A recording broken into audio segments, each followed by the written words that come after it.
Hello বন্ধুরা, আজকে আমি তোমাদের জন্য নিয়ে এসেছি চিজ বলের একটি রেসিপি। কি করে আমরা বাড়িতে এই চিজ বল তৈরি করব চলো দেখে নিই। প্রথমে এই চিজ বল তৈরি করার জন্য আমাদের প্রয়োজন আলু সেদ্ধ।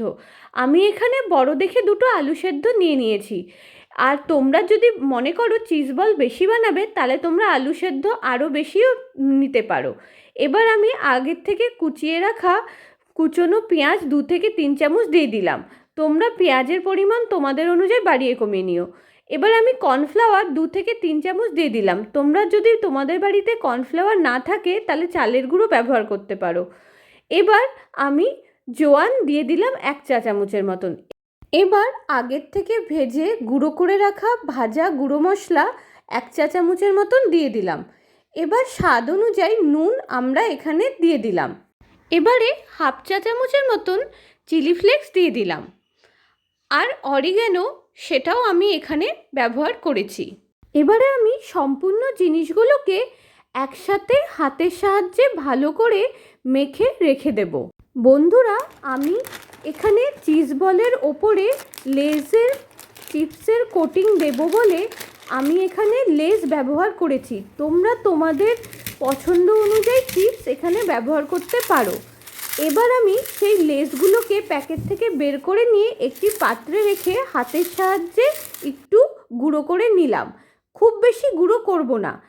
চিজ বল তৈরি করার জন্য আগের থেকে যে আলু সেদ্ধ মেখে রেখেছিলাম সেই আলু সেদ্ধর কিছুটা অংশ আমরা নিয়ে নিলাম।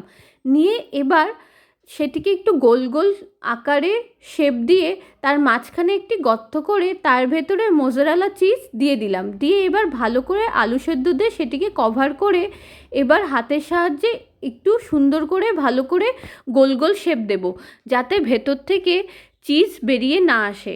ফলগুলোকে সুন্দর আকারে শেপ দেওয়ার পরে এবার আমি আগের থেকে গুঁড়ো করে রাখা সেই চিপসের গুঁড়োর মধ্যে আমি এবার এই চিজ বলগুলোকে দিয়ে দেব।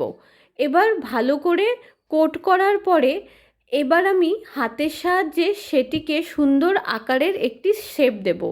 আমি এখানে গোল শেপ দিয়েছি, তোমরা চাইলে তোমাদের ইচ্ছা অনুযায়ী শেপ দিতে পারো।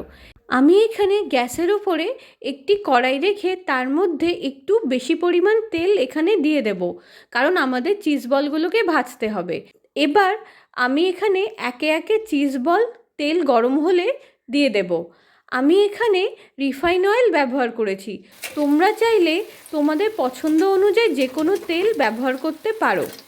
এবার গ্যাসের ফ্লেম আমাদের কমিয়ে দিতে হবে, যাতে ধিমি আছে আমাদের এই চিজ বলগুলো ভালো করে ভাজা হয়। একটি খুন্তির সাহায্যে এটিকে একটু উল্টে পাল্টে দিতে হবে, যাতে তার সম্পূর্ণ ভাজাটা ভালোভাবে হয়ে যায়।